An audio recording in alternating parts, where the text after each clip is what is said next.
الحمدللہ رب العالمین والصلاة والسلام علی سید المرسلین اما بعد فاعوذ باللہ من الشیطان الرجیم بسم اللہ الرحمن الرحیم۔ نصاب و صرف سے آج ہمارا درس سبق نمبر 3 سے ہوگا۔ سبق نمبر 3 کا موضوع ہے حروف اصلیہ و زائدہ کا بیان، یعنی اس سبق میں جو کلمہ ہوتا ہے اس میں کون سے حروف اصلی ہے اور کون سے زائد ہے، ان کے حوالے سے گفتگو کی جائے گی۔ آئیے جانتے ہیں۔ فرما رہے ہیں کسی کلمہ کے مادے کے حروف کو حروف اصلیہ اور ان کے علاوہ دیگر حروف کو جو اس کلمہ میں ہو حروف زائدہ کہتے ہیں۔ جیسے لفظ کتابوں میں کاف، تا اور با حرف اصلیہ ہے اور الف زائدہ ہے، یعنی یہ فرما رہے کہ جو کلمہ ہے اس میں جو بنیادی حروف ہے انہیں حروف اصلیہ اور ان کے علاوہ کسی طریقہ کار کے مطابق کوئی دوسرا کلمہ بنانے کے لیے کوئی حرف بڑھایا گیا تو وہ حرف زائدہ ہوگا۔ اب یہ پہچان کیسے ہو کہ یہ کون سا حرف اصلی ہے اور کون سا حرف زائدہ ہے؟ تو صرفیوں نے ایک طریقہ کار اختیار کیا ہے، آئیے اس کو پڑھتے ہیں۔ فرما رہے ہیں کہ اس کی پہچان کے لیے سب سے پہلے اس کلمے کا وزن معلوم کرنا ضروری ہے، اور صرفیوں نے کلمے کا وزن معلوم کرنے کے لیے بطور میزان 3 حروف کا انتخاب کیا ہے۔ یعنی حرف اصلیہ اور حرف زائدہ کی پہچان کرنے کے لیے صرفیوں نے جو 3 حروف کا انتخاب کیا ہے وہ ہے فا، عین اور لام۔ لہٰذا ہر کلمے کے وزن میں ہمیشہ فا، عین اور 1 یا 2 یا 3 لام ضرور ہوں گے۔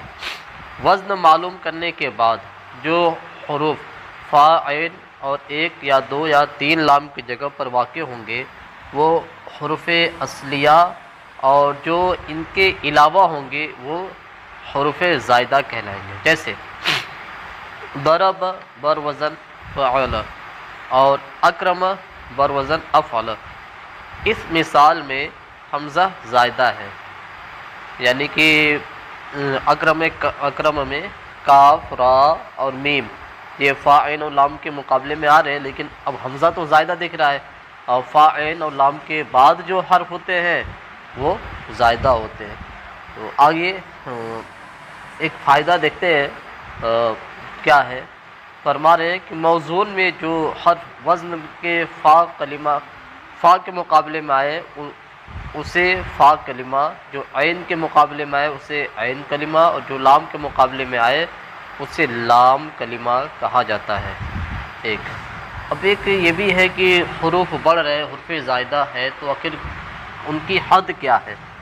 تو ان کی حد یہ ہے کہ جو حروف زائدہ ہوں گے وہ صرف 10 حروف ایسے ہیں جو انہی میں سے آئیں گے، وہ جانتے ہیں۔ فرما رہے کو حروف زائدہ 10 ہیں، جن کا مجموعہ ہے سألتمونیہا، یعنی کہ یہ جو 10 حروف ہے، یا یہ الیوم تنساہو، تو اب یہ جو 10 حروف ہے حروف زائدہ انہی 10 میں سے ہوں گے، ان کے علاوہ کسی اور طرف سے نہیں آئے گا۔ اب ایسا نہیں کہ قاف حرف زائدہ ہو جائے یا کاف حرف زائدہ ہو جائے یا غین، عین، یہ سب نہیں ہوں گے۔ یہ جو حروف بتائے گئے ہیں کہ سألتمونیہا میں، یعنی سین، حمزہ، لام، تا، میم، واو، نون، یا، ہا، الف، تو یہی حرف زائدہ میں سے کہیں نہ کہیں، انہی حروف میں سے کہیں نہ کہیں یہ زائد ہوں گے، یعنی جو زائد حروف ہوں گے وہ ہمیشہ انہی حروف میں سے ہوں گے۔ یہ ہمارا پیراگراف مکمل ہوا۔ آئیے سوالات کی طرف چلتے ہیں۔ سوال نمبر 1 ہے حرف اصلیہ اور حرف زائدہ کسے کہتے ہیں؟ تو اس کا جواب ہے کسی کلمہ کے مادے کے حروف کو حرف اصلیہ اور ان کے علاوہ دیگر حروف کو جو اس کلمہ میں ہو حرف زائدہ کہتے ہیں۔ دوسرا سوال ہے حرف اصلیہ و زائدہ کی پہچان کا کیا طریقہ ہے؟ تو اس کا جواب ہے کہ صرفیوں نے بطور میزان 3 حروف کا انتخاب کیا ہے۔ تو جو حروف فا، عین اور 1 لام یا 2 لام یا 3 لام کے مقابلے میں آئے تو انہیں حرف اصلیہ اور ان کے علاوہ دیگر حروف کو حرف زائدہ کہتے ہیں۔ پھر سوال نمبر 3 ہے فا، عین اور لام کلمہ کسے کہتے ہیں؟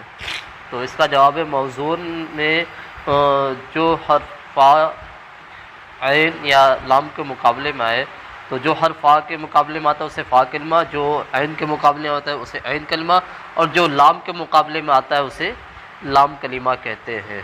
سوال نمبر 4 ہے حروف زائدہ کتنے ہیں اور کون کون سے ہیں؟ اس کا جواب ہے حروف زائدہ 10 ہے، اور وہ یہ ہے سألتمونیہا یا الیوم تنساہ، یعنی حروف زائدہ انہی 10 حروف میں سے کوئی ایک ہوں گے۔